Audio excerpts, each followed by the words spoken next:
जय भीम मंडळी, आज आपण बनवणार आहोत अंड्याची भाजी। आपण आमच्या पद्धतीनं अंड्याची भाजी अशी बनवतो ते बघा।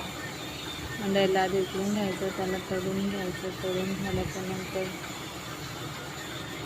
छान तळायचं।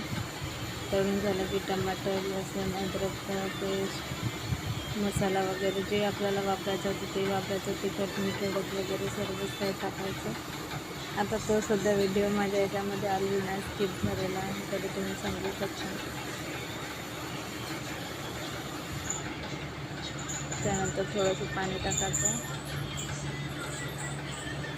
पाणी टाकून छान उकळी येऊ द्यायचं आणि त्याच्यामध्ये मग अंडे सोडून द्यायचे।